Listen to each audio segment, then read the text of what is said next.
Pemirsa, kita sampai di penghujung acara. Kita kayaknya diskusi terfokus pada ketika tahun 65 dan 98. Kurang pembahasan menurut saya tahun 70, bagaimana tahun 80, bagaimana tahun 90, apa positif, apa negatifnya Presiden Soeharto. Itu yang kurang. Saya berharap dari dua pembicara yang masih ada menyinggung soal itu. Sekarang saya persilakan Pak Refli Harun. Sekaligus beliau baru saja promosi Doktor Hukum Tata Negara. Dan saya ucapkan selamat karena saya berharap tokoh-tokoh tata negara ini muncul lagi. Kita udah mematikan hukum tata negara dari tahun 59 sampai 98 dan hampir tidak ada orang yang mau ngambil jurusan tata negara. Tapi setelah reformasi baru tata negara muncul lagi. Kenapa? Karena di pemerintahan yang katakanlah tadi otoriter, tertutup, tata negara memang nggak dibutuhkan lagi. Karena semuanya udah sesuai dengan maunya kekuasaan. Tapi seperti saya bilang tadi, itu bukan terjadi sejak 66. Itu dari 59 sampai 98. Jadi hampir 50 tahun. Dan saya berharap Bu Refli bisa jadi pendekar tata negara. Karena kita benar punya Profesor Supomo, Profesor Muhammad Yamin, bahkan Muhammad Atta pun menyumbang besar terhadap Undang-Undang Dasar 45 dari sisi tata negara. Saya kira persilakan Bu Refli. Ya, terima kasih Bang Karni, terima kasih juga atas ucapannya. Ibu-ibu dan bapak-bapak sekalian, Assalamualaikum warahmatullahi wabarakatuh. Selamat, sudah malam sekali ini, tetapi kemarin ada kesempatan ketika promosi, walaupun Bang Karni sudah pernah panggil saya profesor, saya jadi turun lagi jadi dokter. Saya ada meluncurkan 3 buku dan salah satunya mengenai Indonesia Lawyers Club. Nah, mudah-mudahan Bang Karni mau menerimanya. Judulnya Menakar Konsistensi Berpikir. Jadi ada 30 edisi saya di Indonesia Lawyers Club dan terima kasih atas undangannya. Ini kumpulan 30 edisinya dan ini disertasi saya yang saya bukukan. Dan ini tulisan saya, baca pengantarnya ya, jangan hanya baca judulnya. Saya kasih ke Bang Karni. Makasih. Saya atas nama Indonesia Lawyers Club mengucapkan terima kasih. Begitu juga ke Ibu Sukmawati Soekarno Putri tadi. Ya, setelah kasih buku saya tidak tahu lagi apa yang harus saya bicarakan. Karena sudah selesai kasih buku. Ya, Bang Karni, jangan lupa kita bicara mengenai layak atau tidakkah Pak Harto menjadi pahlawan nasional. Ya, jadi saya akan kembali kepada tema itu. Saya ingin bicara mengenai 5 atau 6 hal. Pertama mengenai motivasi, kedua mengenai positioning, ketiga soal prosedur, keempat soal substansi, dan kelima soal timing. Pertama, sebelum sampai 5 itu saya bicara mengenai kenapa kemudian muncul hal seperti ini. Saya pribadi melihat tidak ada clear cut memang ketika era reformasi itu muncul. Ini yang membedakan antara Orde Lama dan Orde Baru. Clear cut-nya lebih jelas, kekuatan-kekuatan Orde Lama sudah ditumbangkan dalam masa awal pemerintahan Orde Baru, dari 10 partai disederhanakan menjadi 3, lalu kemudian konsolidasi politik jauh lebih mudah dikontrol oleh kekuatan Orde Baru, karena akar-akar kekuatan Orde Lama tumbang semua, dan kemudian dimatikan satu demi satu. Dan itu jangka waktunya cepat, hanya setelah pemilu 1971, dan 73 kemudian sidang umum MPR, maka setelah terjadi konsolidasi politik Orde Baru. Dari 66 ke 71, kira-kira 5 tahun saja. Nah, ketika kita masuk pada era Orde Reformasi, sebenarnya tidak ada clear cut. Anasir-anasir Orde Baru masih berkuasa. Ketika Pak Harto tumbang dan kemudian digantikan oleh B.J. Habibie karena kemudian ketentuan konstitusional, maka sebenarnya sudah terjadi jalan yang berbeda di antara pendukung era reformasi. Ada yang tetap menginginkan anasir Orde Baru dihabiskan semua, dan itu saya kira unsur-unsur mahasiswa. Tapi ada sebagian besar kelompok masyarakat yang sudah puas, apalagi dikaitkan dengan politik-politik aliran. Kita tahu pada waktu itu Habibie adalah ketua ICMI. Maka kemudian ada kepuasan juga pada waktu itu ketika Habibie berkuasa, maka kemudian ada kelompok-kelompok lain mix up antara pendukung Orde Baru yang bermimikri ke dalam era reformasi dengan kelompok-kelompok baru yang kemudian sebenarnya ahistoris terhadap Orde Baru tersebut. Tapi bukankah Habibie justru dalam pandangan saya ya presiden yang paling membuka demokrasi? That's right. Karena momentumnya Bang Karni. Jadi pada waktu momentum. Tidak aja itu, ketika mahasiswa bahkan mau mengeroyok dia sebenarnya di Surabaya, dan pas Pampers menghalangi dia untuk ke mahasiswa itu, Habibie malah bilang, udah mereka mau salaman sama saya, padahal mau gebukin dia. Ya itu kita hargai ya. Memang saya personally tidak ada persoalan dengan Prof. Habibie, karena Habibie orang yang sangat demokratis juga. Karena dia lama di luar negeri, jadi dia sudah biasa bikin siup juga dihapus semua. Dia biasa berpikir egaliter seperti itu. Tetapi kan dia sesungguhnya kan bagian dari kekuasaan Orde Baru, dan siapapun, sedemokratis apapun orangnya, seegaliter apapun, ketika masuk dalam sebuah sistem kekuasaan yang otoritarian, maka kita tidak bisa berkata apa-apa. Bang Karni saya kira tahu betul bagaimana ketika menjalani profesi wartawan harus berpirau melawan ombak ketika menulis, tidak bisa straight to the point. Nah, tetapi saya ingin bicara kenapa kemudian politik lustrasinya tidak jalan, Bang Karni. Pembedaan, kalau misalnya ada politik lustrasi misalnya bahwa siapa yang terlibat dalam misalnya kelompok-kelompok otoritarian non-demokratik, dalam istilah Prof. Mahfud non-demokratik dalam disertasinya, tetapi di dalam Orde Lama dikatakan otoriter. Maka sesungguhnya barangkali kita jauh lebih gampang untuk kemudian melakukan konsolidasi demokrasi. Tetapi karena anasir-anasir kekuatan Orde Baru dan diwakili oleh partai politik itu memang terangkut juga di dalam rezim era reformasi ini, dan kita tahu bahwa tahun 1999 Golkar kalah, tetapi tetap nomor 2. Pada 2004 langsung bounce back, menang kembali. Dan ini luar biasa sesungguhnya. Intinya adalah memang sekarang mix up. Nah, tidak heran kemudian kalau partai seperti Golkar, tetap partai besar, menginginkan kemudian mempromosikan Pak Harto sebagai pahlawan nasional. Nah, persoalannya adalah karena tadi secara subjektif mengatakan karena sudah menjadi ketua Dewan Pembina dan lain sebagainya. Persoalannya adalah Bang Karni, Ibu-ibu dan Bapak sekalian, pemirsa sekalian, kita tidak melihat pada bagian mana kemudian pahlawan nasional itu harus diberikan. Makanya kita berdebat. Ada yang berdebat melihatnya momen opname 1 Maret, iya mungkin. Ada yang melihatnya kemudian tragedi berdarah 65, ada melihatnya 98, tapi mungkin tidak melihat 70, 80 dan lain sebagainya. Nah, inilah yang kemudian kesulitan bagi kita, apakah untuk menjadi pahlawan nasional itu kita harus holistik. Dari sejak dia mengabdi pada Republik ini ketika dewasa sampai dia meninggal. Maka dia tidak ada cacat dan celahnya. Ataukah kemudian kita harus melakukan reinterpretasi terhadap pahlawan nasional? Seperti dikatakan Fadlizon tadi, pahlawan nasional cukuplah mereka yang mempertahankan kemerdekaan atau mereka yang berjuang merebut kemerdekaan. Sisanya kita klasifikasikan gelar dan tanda jasa lainnya.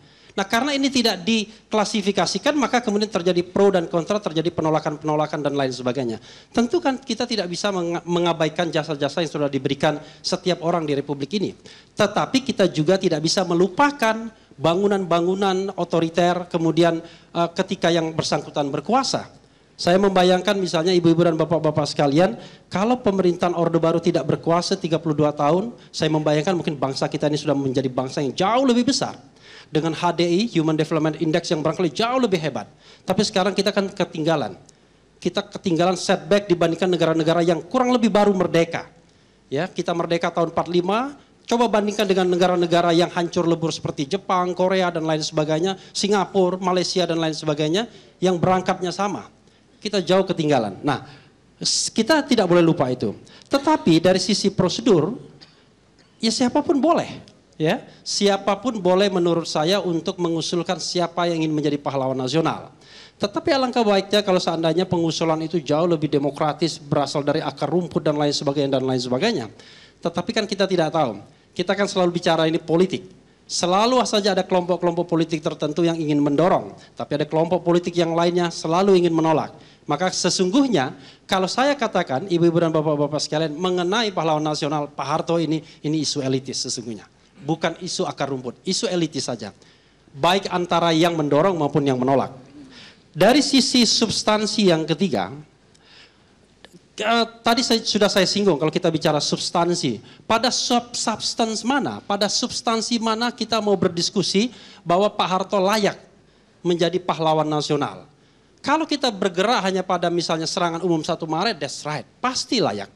Kalau kita bicara misalnya bonanza, booming minyak pada tahun 70-an, yang dikatakan Bang Karni, di mana ekonomi kita kuat sekali, mungkin layak. Tapi dalam perspektif politik, seperti juga disertasi Pak Mahfud, sangat tidak layak. Karena justru pada masa pemerintahan Pak Harto, kita mengalami tidak ada demokrasi. Kita semua mengalami, saya mengalami 9 tahun paling tidak, sejak mahasiswa sampai kemudian Pak Harto tumbang, bagaimana sulitnya bersuara. Bagaimana kemudian kita mengalami ketakutan. Tidak memilih dalam pemilu pun ditangkap dan lain sebagainya. Saya punya skripsi diambil lagi oleh dosen saya. That's right. Dari library supaya tidak diperiksa. Coba bayangkan, saya membuat skripsi kesimpulannya jangan dikatakan bahwa A harus B. Kenapa? Kalau A nanti bahaya dan lain sebagainya. Coba bayangkan. Ketakutan kita pada relung akademik pun terjadi pada era Orde Baru. Bagaimana kalau pembangunan sumber daya manusia dalam era seperti itu? Kalau seandainya ada ruang kebebasan, barangkali jauh lebih besar bangsa ini, jauh lebih menghasilkan orang-orang hebat. Tetapi karena ruang itu tidak ada, maka kemudian kita masih menjadi bangsa yang Human Development Index-nya agak turun dan kurang bahkan. Nah, saya tidak menolak untuk mengatakan substansi-substansi yang seperti dikatakan Pak Kiflan, substansi yang dikatakan oleh Pak Nurdin Halid, Fadlizon, dan substansi lainnya yang barangkali juga Pak Aem Fatwa yang juga mengatakan bahwa ada jasa-jasa tertentu. Tetapi sekali lagi, pertanyaannya adalah untuk menjadi pahlawan nasional, holistik atau parsial kita menilai seseorang. Kalau kita bicara holistik, maka kemudian masih terjadi pro dan kontra hingga saat ini mengenai positioning yang tema berikutnya. Kalau kita bicara tentang positioning Pak Harto, maka kalau saya katakan negatif, netral dan positif, kita masih berdebat. Apakah dari segi image citra sudah positif, apakah masih negatif, apakah netral saja. Ini yang menurut saya belum selesai perdebatannya di bangsa ini saat ini ketika kita bicara untuk mempahlawankan Soeharto. Terakhir soal timing. Ibu-ibu dan bapak-bapak sekalian, pada era Orde Baru mungkin tidak akan pernah terpikir untuk mempahlawankan Soekarno. Bung Karno baru menjadi pahlawan nasional 3 tahun yang lalu ya. 2012. Bayangkan setelah tahun 45 dan lain sebagainya. Presnya tahun 86. That's okay. Pokoknya yang jelas resminya 2012 ya. Mungkin orang lupa, mungkin juga karena orang tidak berani. Yang saya tahu adalah mendengarkan pidato Bung Karno saja yang dijual di kampus UGM itu harus sembunyi-sembunyi. Tadi Bu Sukma memberikan saya pidato Bung Karno dan saya kira walaupun ditunjukkan di TV, saya tidak akan ditangkap pada era ini. Kan begitu. Tapi pada era Orde Baru, membeli pidato Bung Karno itu kita bisa ditangkap. Sama subversifnya. Tetapi kita juga memang tidak boleh lupa bahwa kalau kita bicara... saya juga agak kepingin dilupain bahwa itu warisan dari Orde Lama. That's right, saya mau bicara begitu juga. Kalau kita bicara fase kehidupan berbangsa dan bernegara kita, orang hukum tata negara kan biasanya membagi fase. Pak Mahfud juga membagi fase itu. Fase demokratis kita 45 sampai 59. Fase otoriter kita menurut disertasi Pak Mahfud 59-66. Dan fase non-demokratik kita, saya yakin Pak Mahfud karena dipengaruhi oleh masa pada waktu itu untuk mengatakan otoritarian juga barangkali ada intervensi di akademik di sana non-demokratis. Begitu kan Prof ya? Jadi fase Orde Baru adalah fase non-demokratis. Tapi intinya adalah kebangkrutan kita sebagai sebuah bangsa memang dimulai 59 kalau kita bicara freedom atau kebebasan. Baru kita merasakan kebebasan ini tahun 98. Orang bisa menulis apa saja, orang bisa berbicara apa saja, dan kita selelah kadang-kadang. Tetapi bagi saya, ada ILC juga, Indonesia Lawyers Club. Tetapi bagi saya, jauh lebih baik ada era kebebasan daripada kemudian tidak ada era tersebut. Makanya kemudian ada filsafat Cina mengatakan ada suatu daerah di mana mereka lebih senang hidup di sana walaupun keluarganya dimakan serigala, dimakan binatang buas. Karena di situ adalah tanah kebebasan ketimbang dia hidup di tanah yang terlihat makmur tapi tidak ada kebebasan. Saya memilih untuk menjadi hidup di tanah kebebasan ini. Karena itu sekali lagi, kalau kita ingin menjadikan Pak Harto, saya merasa terakhir timingnya barangkali belum saatnya, belum tepat. Karena masih ada kontroversi yang luar biasa, masih ada pembelahan di masyarakat, masih ada motif-motif politik yang mengiringinya, dan kadang-kadang motif politiknya itu sangat singkat saja, 2019 dan lain sebagainya. Karena itu nantilah, barangkali ketika kita ada clear cut, tidak ada lagi yang pro dan kontra, tidak ada lagi pengikut Pak Harto, tidak ada lagi kemudian orang yang membenci Pak Harto secara direct langsung karena mengalami hal-hal tertentu.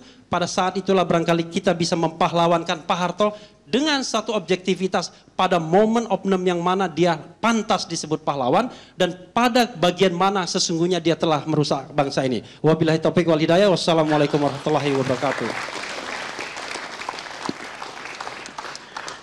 Kalau beliau ini ngomong sampai kita nggak bisa interupsinya di mana gitu loh, karena mengalir terus.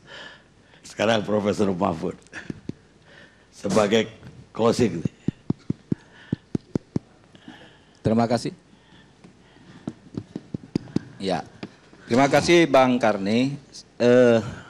Pada tahun 98 itu saya ikut demonstrasi besar-besaran untuk menjatuhkan Pak Harto.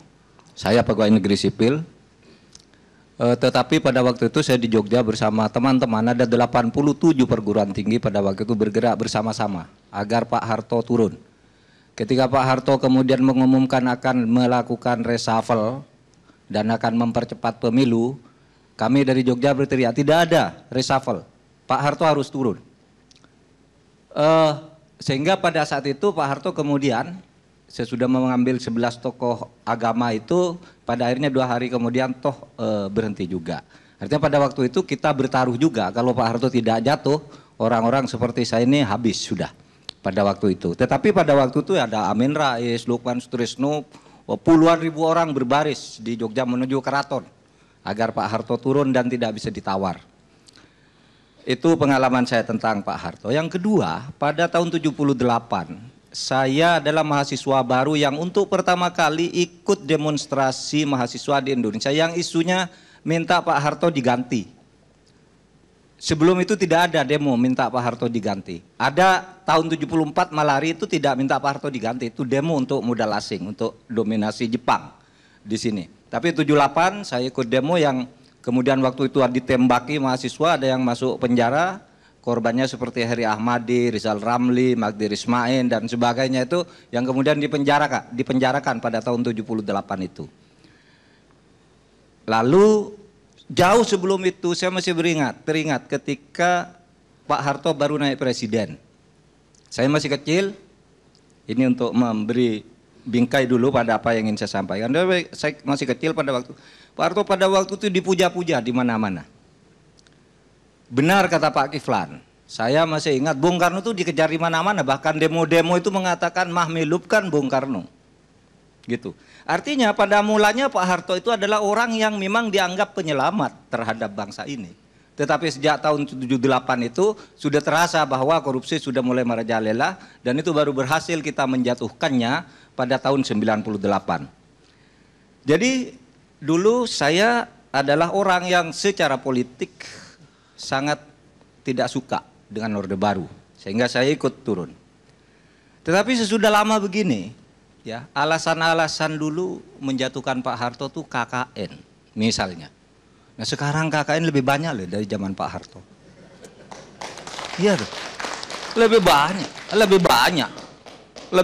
Nggak bisa. Zaman reformasi itu lebih parah, jadi vertikal horizontal KKN-nya udah pasti. Hutangnya lebih banyak. Indeks Gini rasio kita Indeks Gini rasio kita. Zaman Pak Harto itu kesenjangan kita 0,200. Masih agak imbang, masih agak merata pendapatan itu. Sekarang ini per hari ini 0,435 sudah sangat di lampu merah itu. Iya. Artinya begini, kalau kita dulu menjatuhkan Pak Harto oleh karena dia KKN, apa kita tidak merasa berdosa sekarang ini kepada Pak Harto sekarang KKN-nya lebih banyak? Nanti aja. Silakan. Dulu yang korupsi Golkar aja. Sekarang semua partai pakarnya boleh tanya saya secara spontan, siapa yang korupsi di partai ini, siapa korupsi. Saya hafal 10 partai yang sekarang punya nama di parlemen. Punya. Nah oleh sebab itu, maka saya berpikir, oke, secara politik bisa diperdebatkan. Tapi secara hukum, berdasarkan Undang-Undang nomor 20 tahun 2009, Pak Harto itu memenuhi segala syarat untuk mendapat pahlawan nasional. Ada 13 syarat di situ untuk menjadi pahlawan nasional. Memenuhi syarat Pak Harto. Kalau mau bicara kesalahan presiden, semua presiden punya salah. Mungkin banyak yang tidak tahu. Ketika Bung Karno mengeluarkan dekret, membubarkan DPR, membubarkan konstituante, Bung Hatta itu nulis buku Demokrasi Kita. Di situ Bung Hatta pun mengatakan Bung Karno itu kudeta. Bung Karno kudeta. Artinya kalau ada orang bilang Pak Harto kudeta, sebelumnya pun sama, sebelumnya pun lagi sama. Begini, oleh sebab itu saya kira tidak boleh kita dendam-dendam politik terlalu berlebihan itu. Tidak boleh. Sama. Saya bandingkan ketika isu yang sama menimpa Gus Dur. Gus Dur diusulkan presiden. Tidak setuju. Bahkan ada pejabat mengatakan tidak bisa Bung Gus Dur itu membubarkan DPR. Membubarkan parpol. Bung Karno juga membubarkan konstituante. Membubarkan DPR. Membubarkan parpol dengan Perpres nomor 4 tahun 60. Yang ketika dilawan gitu, dikatakan, loh, lalu diminta fatwa ke Ketua Mahkamah Agung. Benar enggak Perpres saya? Ketua Mahkamah Agungnya takut. Benar, bubar dia Mas Sumi. Ketua Mahkamah Agung waktu itu namanya Wiryono. Menteri Ketua Mahkamah Agung. Menteri Ketua Mahkamah Agung. Wiryono Projodikoro. Dia menyatakan Perpres Bung Karno ini sah konstitusional, Mas Sumi PSI harus bubar.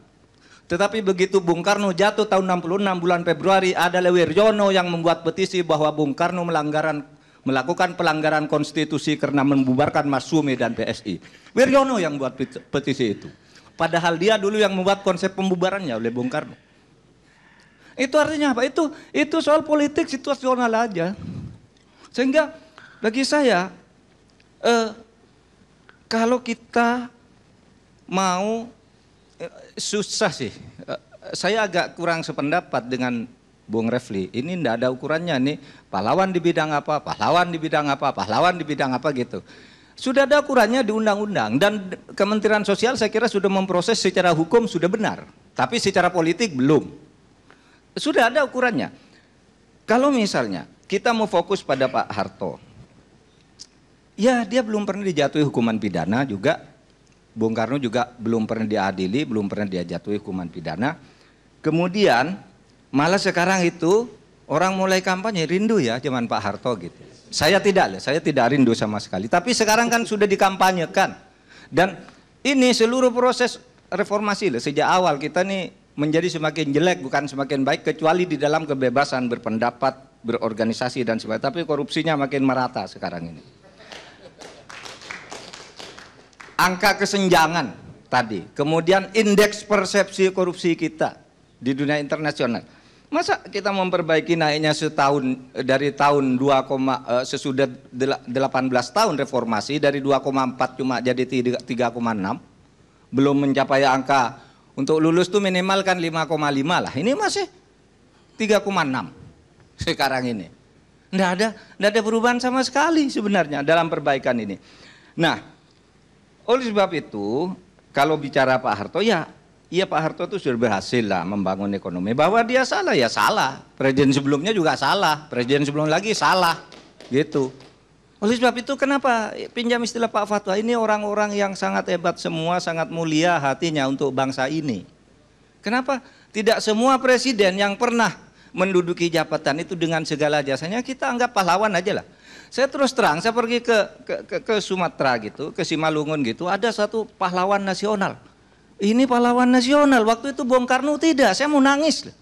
Masa Bung Karno tidak, orang seperti ini ada makam pahlawan nasional namanya, seorang kolonel. Sehingga kita waktu itu dukung Bung Karno pahlawan. Meskipun sebenarnya kalau menurut undang-undang dengan adanya pahlawan proklamator itu, Bung Karno itu tidak perlu pahlawan nasional lagi. Karena sudah di dalam undang-undang itu disebutkan yang dimaksud pahlawan nasional sudah mencakup pahlawan proklamator, pahlawan ampera, pahlawan macam-macam lah. Udah masuk semua. Bung Karno dapat 2 nih. Dapat 2 loh pahlawan Bung Karno. Kalau menurut undang-undang. Gitu. Nah, oleh sebab itu, saudara, saya kira mari kita sekarang ini berdamailah dengan sejarah.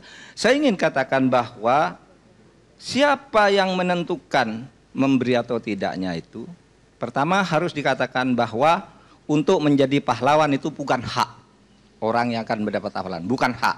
Kalau hak itu bisa dituntut sampai habis. Pahlawan itu adalah hak presiden untuk memberi. Oleh sebab itu, karena itu hak presiden, dewan gelar dan macam-macam itu hanya membantu presiden. Ini tergantung pada kearifan presiden menilai para pemimpin-pemimpin kita yang lalu itu.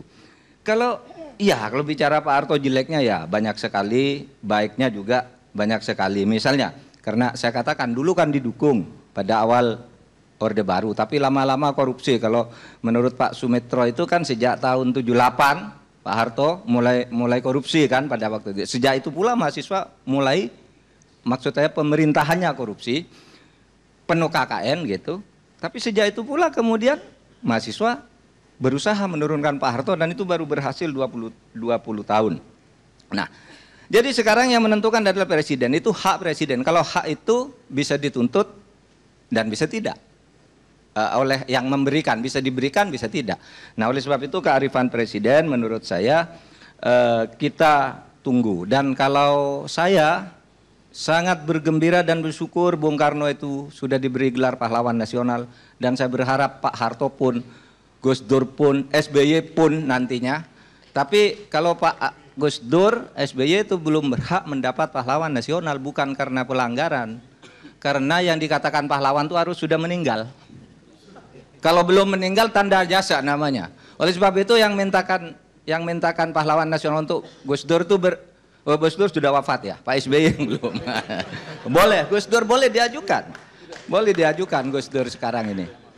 Iya, boleh. Dan kita menurut saya sangat layak juga didiskusikan bagaimanapun. Ini orang baik-baik semua lah, pada masanya diperlukan. Dan segala tindakannya pada waktu itu juga diperlukan saat itu. Sekian, Assalamualaikum warahmatullahi wabarakatuh. Saya kira senada antara Profesor Mahfud dengan tinjauan tata negaranya dan AM Fatwa dengan pengalaman pribadinya sendiri yang keluar masuk penjara. Jadi kalau Pak Mahfud keluar masuk kampus, beliau kampus juga, tapi namanya kampus kuning. Kampus kuning itu tempat tahanan politik, Pak.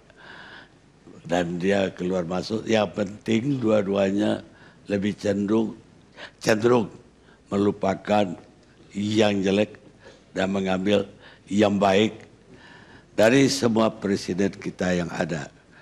Dan memang benar, kegelapan itu tidak bisa menyingkirkan kegelapan. Kebencian juga tidak mungkin menyingkirkan kebencian. Hanya cinta yang bisa menyingkirkan kebencian. Martin Luther King. Kita ketemu LC yang akan datang.